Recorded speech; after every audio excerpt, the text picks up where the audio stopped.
Digital സർവകലാശാലയിലെ ക്രമക്കേടുകൾ ചൂണ്ടിക്കാണിച്ചതു മുതൽ വി.സി. സ്ഥാനത്ത് നിന്നും സിസ തോമസിനെ മാറ്റുന്നതിനുള്ള നീക്കങ്ങൾ ആരംഭിച്ചിരുന്നു. കഴിഞ്ഞ കുറച്ച് നാളുകളിലായി സർവകലാശാലകളിൽ തുടരുന്ന പ്രതിസന്ധികൾക്കിടയിൽ സിസ തോമസിനെതിരെയുള്ള നീക്കവും സർക്കാർ ഊർജിതമാക്കിയിരുന്നു. ഇപ്പോൾ ഡിജിറ്റൽ സർവകലാശാല വി.സി. സ്ഥാനത്ത് നിന്ന് ഡോക്ടർ സിസ തോമസിനെ എത്രയും പെട്ടെന്ന് ഒഴിവാക്കാനുള്ള സകല വഴികളും പയറ്റുകയാണ് സർക്കാർ.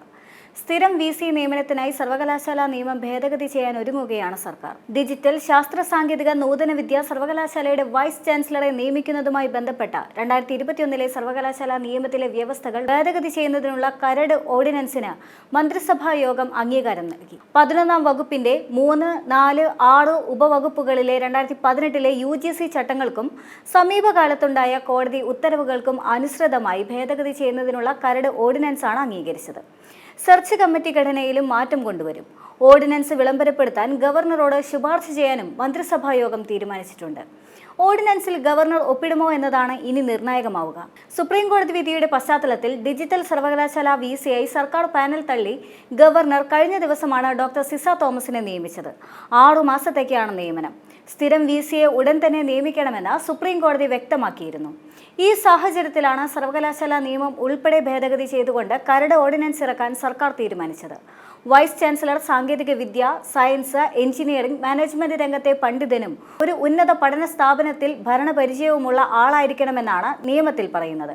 കൂടാതെ ഏതെങ്കിലും സർവകലാശാലയിൽ പ്രൊഫസർ എന്ന നിലയിൽ ചുരുങ്ങിയത് 10 വർഷത്തെ പ്രവർത്തന പരിചയമോ അല്ലെങ്കിൽ പ്രശസ്തമായ ഒരു റിസർച്ച്, അക്കാദമിക്, അഡ്മിനിസ്ട്രേറ്റീവ് സ്ഥാപനത്തിൽ തത്തുല്യമായ വിധത്തിൽ പ്രവർത്തന പരിചയമോ ഉള്ള ആളായിരിക്കണമെന്നും നിയമം വ്യക്തമാക്കുന്നുണ്ട്. ചീഫ് സെക്രട്ടറി കൺവീനറായി ചാൻസലർ നിയമിക്കുന്ന സെർച്ച് കമ്മിറ്റിയുടെ ശുപാർശയിൽ ചാൻസലർ വി.സിയെ നിയമിക്കുമെന്നാണ് നിയമത്തിലെ 11(3) വകുപ്പ് പറയുന്നത്. ഇതാണ് ഭേദഗതി ചെയ്യുന്നത്. ഇലക്ട്രോണിക്സും വിവര സാങ്കേതിക വിദ്യയും വ്യവസായ രംഗത്ത് നിന്നുള്ള ഒരു വിദഗ്ധ അംഗം, ബോർഡ് ഓഫ് ഗവേണൻസ് സെലക്ട് ചെയ്യുന്ന പഠന ഗവേഷണ രംഗത്തു നിന്നുള്ള ഒരു വിദഗ്ധ അംഗം, യൂണിവേഴ്സിറ്റി ഗ്രാന്റ് കമ്മീഷൻ നാമനിർദ്ദേശം ചെയ്യുന്ന ഒരാൾ, സംസ്ഥാന സർക്കാർ നാമനിർദ്ദേശം ചെയ്യുന്ന ഒരാൾ എന്നിവയാണ് നിലവിലെ നിയമപ്രകാരം സെർച്ച് കമ്മിറ്റിയിൽ ഉണ്ടാകേണ്ടത്. വൈസ് ചാൻസലറുടെ ഒഴിവ് ഉണ്ടാകുന്നതിന് സാധ്യതയുള്ള തീയതിക്ക് കുറഞ്ഞത് 3 മാസം മുൻപെങ്കിലും പാനൽ തയ്യാറാക്കുന്ന നടപടി തുടങ്ങിയിരിക്കണമെന്നും ചാൻസലർ നിശ്ചയിച്ച സമയപരിധിക്കുള്ളിൽ പൂർത്തിയാക്കേണ്ടതുണ്ട് എന്നുമാണ് നിയമത്തിലെ 11(4) വകുപ്പ് പറയുന്നത്. എങ്കിലും അനിവാര്യമായ സാഹചര്യങ്ങളിൽ ചാൻസലർക്ക് സമയപരിധി ദീർഘിപ്പിക്കാവുന്നതാണെന്നും നിയമം വ്യക്തമാക്കുന്നുണ്ട്. അങ്ങനെ ദീർഘിപ്പിച്ച കാലയളവ് ഉൾപ്പെടെ 3 മാസത്തിനകം പാനൽ തയ്യാറാക്കുന്ന നടപടി പൂർത്തിയാക്കി ഏകകണ്ഠമായി ശുപാർശ ചെയ്യാൻ സെർച്ച് കമ്മിറ്റി പരാജയപ്പെടുകയാണെങ്കിൽ കമ്മിറ്റിയിലെ ഓരോ അംഗത്തിനും ഒരാളുടെ പേര് വീതം ചാൻസലർക്ക് സമർപ്പിക്കാം. കമ്മിറ്റിയിലെ ഏതെങ്കിലും ഒരംഗം പേര് സമർപ്പിക്കാതിരിക്കുന്നത് വി.സി. നിയമനം അസാധുവാക്കില്ല എന്നും ഇപ്പോഴത്തെ നിയമത്തിൽ പറയുന്നുണ്ട്. പുതിയ കരടനുസരിച്ച് ഈ വകുപ്പും സർക്കാർ ഭേദഗതി ചെയ്യും. 61 വയസ്സിൽ കൂടുതൽ പ്രായമുള്ള ആളെ വി.സിയായി നിയമിക്കാൻ പാടില്ലെന്നാണ് 11(6) വ്യക്തമാക്കുന്നത്.